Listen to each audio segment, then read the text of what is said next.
Hop, donc interview Whiskey of Blood, troisième partie, donc on parlait de Chris Holmes. Donc en fait, il intervient sur Minister of God. Alors ce morceau, il est parsemé de solos de guitare tout le long. Est-ce que c'est lui qui les fait tous ou est-ce que vous avez partagé? C'est lui qui les fait tous. Ouais. D'accord. Okay. Toutes les petites interventions à la fin des coups. On lui a envoyé le titre. Le truc, c'était une carte blanche. Voilà. Et il a fait ce qu'il avait. C'est assez hallucinant parce que. Il a rempli, ouais. C'est assez hallucinant parce qu'effectivement, il a rempli, on peut le dire, le titre.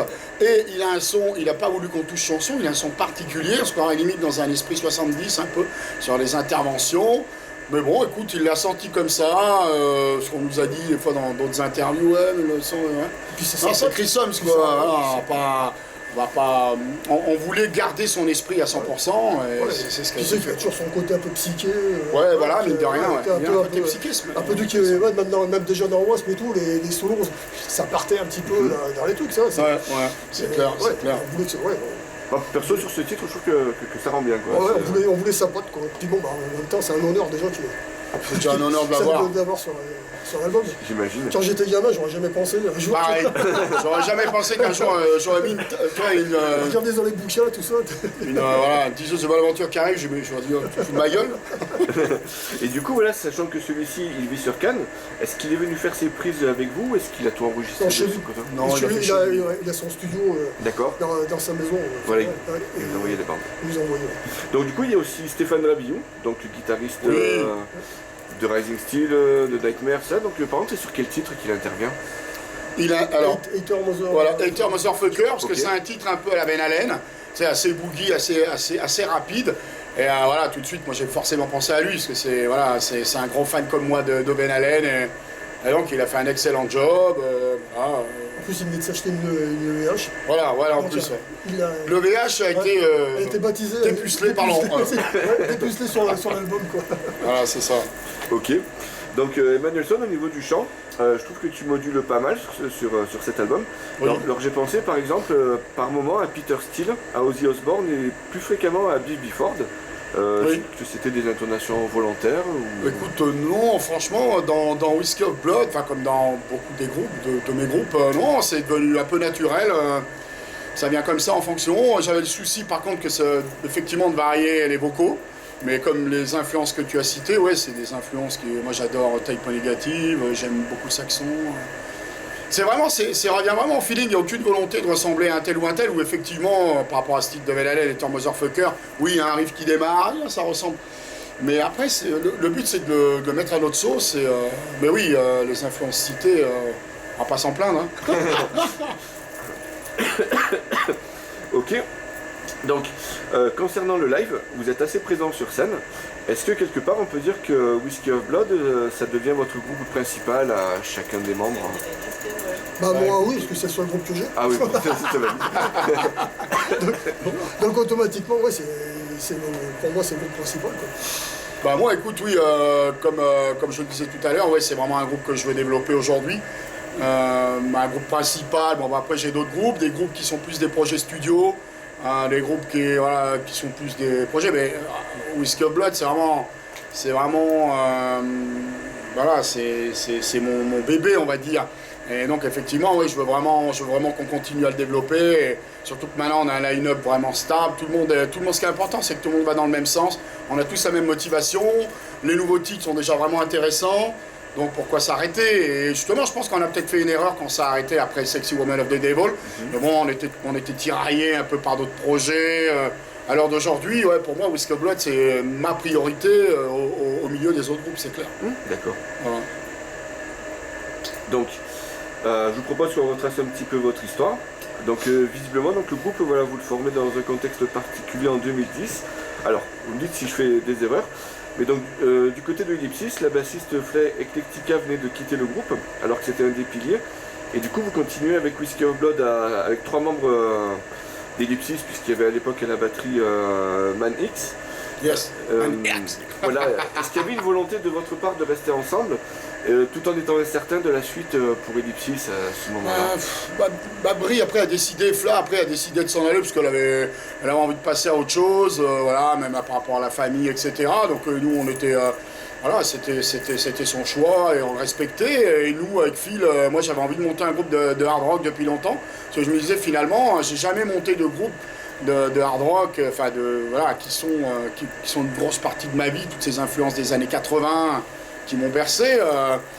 Donc voilà, c'est arrivé comme ça. Lipsy c'était un peu en train de s'essouffler. On avait envie, on avait pas mal donné pendant un certain nombre d'années, autant sur les fests, sur les prods, etc. On avait envie de passer un peu à autre chose, sans pour autant, on l'a mis un petit peu en stand-by. Voilà, en stand-by. On s'est jamais dit qu'on l'arrêterait, mais on avait vraiment envie de développer Whiskey of Blood. Et quand ça arrivait, c'est vrai que tout de suite on a remarqué que les gens, ça leur plaisait, qu'il y avait une attente un peu dans ce délire, qu'en France il n'y avait pas des milliers de groupes qui faisaient du hard rock, glam, sleaze, etc. Et voilà, et ça s'est fait comme ça, assez naturellement finalement, la transition s'est faite naturellement. D'accord. Et justement avec Phil, en fait, donc, vous jouez dans 3 groupes différents et 3 styles différents, donc Ouais. Ellipsis, Whiskey of Blood et Alice in the Garden. Yes. Comment est-ce que tu décrirais votre relation en tant que guitariste, votre alchimie, votre façon de travailler Ben, Phil, on joue ensemble depuis plus de 20 ans, donc après, je crois qu'à l'heure d'aujourd'hui, voilà, on est vraiment très complices. En fait, on n'a même plus d'explication à se donner. Chacun sait ce qu'il a à donner à l'autre en fonction des titres, des compos. Lui il compose des trucs, je compose des trucs. Voilà, c'est vraiment, ouais, on est vraiment, on va dire, en symbiose parce qu'on se connaît depuis longtemps. Il n'y a pas d'ego. Voilà, chacun est là pour servir la musique et pas pour servir soi-même. D'accord. Donc écoute, après j'ai pas grand chose à dire là-dessus, on s'entend super bien, on est potes depuis longtemps, on a la même philosophie de vie. Donc après, vienne que pourra. Voilà. Ok.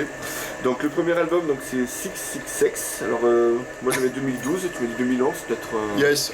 Ouais, je suis pas très bon pour les dates, je crois que c'est 2011. Ouais, c'est peut-être 2011. Du coup, il est encore disponible en format physique celui-là ou Ouais, et alors nous on en a plus. Alors on distrie, peut-être sur Amazon, il y a peut-être un qui traîne. Mais on m'a demandé là dernièrement, là, effectivement, une ou deux personnes m'ont demandé où vous pouvez le trouver. C'est vrai que je ne m'en suis pas occupé. Mais je pense qu'il est encore trouvable sur des sites comme peut-être Rakuten, Amazon. Mais c'est vrai que nous par contre on n'en a plus quoi. On en a plus, on a que le deuxième et le troisième. Donc voilà, donc le second c'est. Ouais, mais j'en ai encore un ou deux à la maison, mais c'est vrai que va faire represser tout ça à un moment donné. Donc le second, voilà, c'est Sexy Woman of the Devil qui arrive en 2016. Yes. Donc le fait qu'il y ait autant d'années d'écart, c'est parce que c'est les projets au milieu et tout ça. Tout à fait. On avait d'autres projets en construction. Et comme je te disais au départ, Whiskey of Blood c'était un délire. Et donc voilà, finalement cet album est arrivé. On a mis pas mal d'années à le composer. On allait doucement. Il y a le gros hit Sexy Woman of the Devil. Ah oui. Celui-là, sans joue bon, c'est assassiné. Ah ouais, c'est clair, c'est vrai que... Donc du coup, donc, je pense que c'est vers 2022, donc il y a les départs donc, de votre bassiste Attila et donc de Man X. Yes. C'était quoi leur raison à chacun Leur raison, c'est que Attila avait des gros problèmes à une de ses mains, apparemment. Il a eu... le carpion, je crois. Ouais, voilà. Et puis bon, on sentait qu'il était moins motivé déjà depuis un certain nombre de mois, voire d'années. Donc à un moment donné, il a pris plus ou moins la décision d'arrêter, parce que nous on lui a demandé, voilà, à l'heure d'aujourd'hui, t'en es où? Parce que nous on va reprendre Whiskey of Blood sérieusement. Donc écoute, il a plus l'idée d'arrêter, hein, on est restés potes. Et donc après Manix, lui il a eu des problèmes familiaux, problèmes un peu perso. Et donc voilà, il ne pouvait plus assumer son rôle de batteur.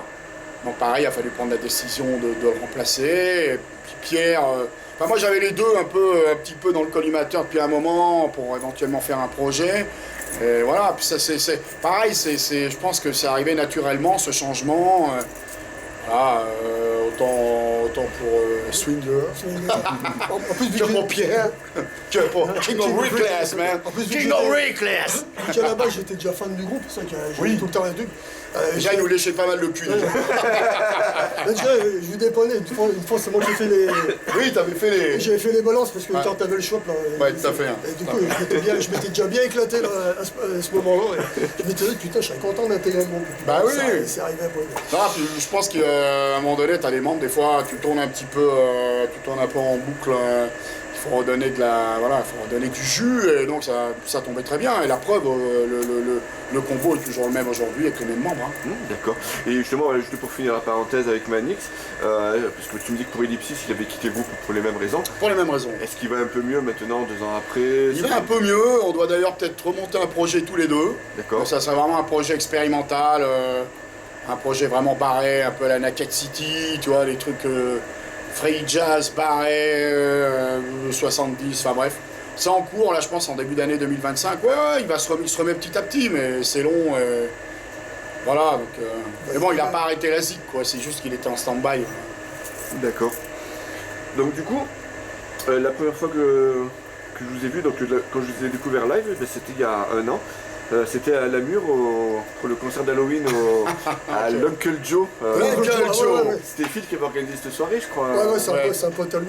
Ouais, tout à fait. D'accord, parce que qu'est-ce que vous avez pensé de vous de ce concert C'était la 2e fois déjà qu'on jouait là-bas. Ouais, mais les concerts dans les concerts dans les bars, c'est toujours sympa, on se marre, il y a toujours un bon public. Là, on a des fans aussi là-haut. Écoute, ça s'est super bien passé. Que dire Non, c'était pas grand chose à dire, hein, c'était marrant. Non, c'est tout, ouais. Après, ça change de. Comment dire C'est le fief à fil, donc t'as pas mal de fans là aussi, donc tu te sens pas seul, quoi, tu te sens pas. C'est une autre approche pour jouer. Ceux qui ont joué à l'Iliade ou des trucs comme ça, t'as tous les retours, t'as tout le truc. Là, t'es plus proche du public aussi. Là, t'es tranquille, quoi. T'es à l'aise, quoi, quand tu joues sur des grosses scènes. Là, il faut plus un peu se regarder, s'écouter, parce que des fois, les amplis mais sont tournés. Admettons, je vais pas entendre Phil. Alors, des fois, pour les changements, quoi que ce soit, parce que vu qu'il fait jamais les bonnes notes. Et donc, du coup, je regarde un peu Phil, des fois, pour les changements, pour des trucs comme ça, histoire de. Ouais, mais voilà, après, c'est une autre approche du live, mais bon. Ouais, il faut plus se donner, effectivement, dans un bar où il faut être plus concentré, donner plus d'attention que sur scène, avec de bonnes conditions, avec des bons retours, où là, normalement, tout est mieux placé dans le spectre sonore, etc. Toi, t'es plus en confiance. Là, dans ce genre de situation, il faut être concentré, il faut donner. Pour moi, il faut plus donner physiquement. Voilà, après c'est une manière de voir les choses. C'est mon avis perso. Faire des petits trucs comme ça, comme là, la semaine dernière, on a joué au Branzang. Yes. Voilà, j'adore, c'est un club. Ouais, super scène là-bas. Il y avait une ambiance de folie. C'était cool. Et du coup, voilà, pour la première partie du set, donc toujours du concert à Namur, Cyril, c'est toi qui avais fait le rôle de la danseuse. Ah ouais. C'est vrai qu'il avait un sacré look ce soir-là, oui, c'était pour Halloween. Halloween, j'étais déguisé en calico. La fille d'Alice Cooper qui est dans le Bisto Blanco aussi. Bon, c'est vrai qu'elle a un peu ramassé la pauvre calico. Je sais pas si je m'ai rendu honneur, mais bon. Mais bon, c'était dans ce délire-là. Excellent nouvel album. C'était pour lui rendre un hommage à quelqu'un que j'aime bien. Et c'est vrai que quand vous aviez joué, moi j'ai été. C'est qu'on a joué. J'avais été son assistant au personnel pour toute la soirée et tout. Voilà, faut dire que c'est Calico Cooper, c'est la fille d'Alice Cooper. Et donc Chuck Garrick aussi, qui est dans Bisto Blanco, qui est le bassiste d'Alice Cooper. Et des personnes adorables. Il chante, et les compos. Et là, j'ai le dernier qui s'appelle Kinetica, et ça déboîte. Vraiment un super groupe, quoi, qui n'est pas encore très connu en Europe. Mais franchement, allez jeter une oreille, c'est vraiment le coup, quoi. Voilà, Bisto Blanco, Kinetica. Ok. Donc voilà, donc on en parlait un petit peu. Donc au niveau de vos textes, de votre imagerie, donc il y a un fort côté sexe. Et donc vous savez. Oui. Merde, j'ai pas remonté à voir. Et du coup voilà, la question c'est par rapport à l'époque d'aujourd'hui où il y a tout le monde qui est choqué pour pratiquement rien de ça. Est-ce que quelque part c'est pas une façon de faire un peu Justement, c'est pour faire fermer leur gueule à 12 ans. Parce que on peut plus rien faire. T'es là, t'as pas le droit de faire ci, faut pas faire ça. Là, on s'en bat les couilles, on rigole de tout, on parle de tout, sans truc. Pas de tabou, pas de tabou. Il n'y a pas de truc, il y a pas de truc comment dire, homophobe, il n'y a pas de truc raciste. On est tolérant, on tolère tout le monde, surtout, on nous respecte. Et après, nous, voilà, c'est sexe, drogue, rock'n'roll. Tu nous respectes, on te respecte. Tu nous respectes pas, tu vas recevoir. Après, on force personne à les picoler, à les se battre, à les machin. Chacun fait solide. Voilà, après, c'est un petit peu notre échappatoire. T'es tellement emmerdé pour tous les trucs, il faut faire attention aussi à ça. Une fois que sur scène, on s'en fout, c'est vrai c'est vrai que à l'heure d'aujourd'hui, c'est vrai que voilà, il y a vraiment une espèce d'omerta, du langage, etc. Il y a plein de choses qu'on peut plus dire, plus faire. Moi, j'en ai absolument rien à foutre. Nous, on est dans ce côté à la Motorhead. On dit ce qu'on veut quand on veut, on fait ce qu'on veut. On respecte tout le monde, on est super cool. Par contre, viens pas nous faire chier. Mais voilà, enfin tout simplement la vie, comme c'était peut-être plus la vie dans les années 80 où tout était plus libre. Aujourd'hui, on a l'impression d'être bientôt dans une société où tout est mal transformé.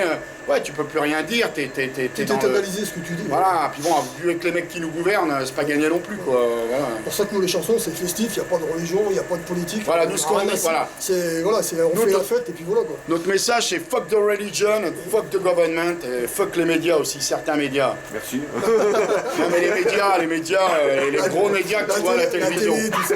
Voilà, la télé, tous ces mecs qui te racontent des conneries, des mensonges toute la journée, auxquels les gens croient, parce qu'il y a beaucoup de gens qui malheureusement sont hypnotisés par les médias, par tout ça, quoi. Malheureusement, il faut se décoller de tout ça, il faut complètement virer cette merde. Moi, j'ai plus la télé depuis très longtemps, et franchement, quand je vais chez des gens qui ont la télévision, je regarde la télé 1 heure, c'est là que tu te rends compte avec le recul et l'analyse de la manière dont tu es en permanence contrôlé. Voilà. Il faut réapprendre à penser par soi-même. Voilà, ça c'est super important. Ouais, parce que les gens, notamment par ces pubs à la con aussi. Ouais. Ah bah si, ils ont dit ça à la télé, ils ont dit ça à la télé, ils ont dit ça à la télé, t'as l'impression que la télé c'est la vérité. Ouais, c'est clair, hein, on te met dans un conformisme en permanence. Quoi. Non, la vérité c'est pas la télé, c'est Whiskey of Blood la vérité. Voilà, la vérité c'est Whiskey of Blood, viens avec nous si tu veux pas ressembler à un gros beauf. Voilà, enfin bref, pardon. Ça dérape.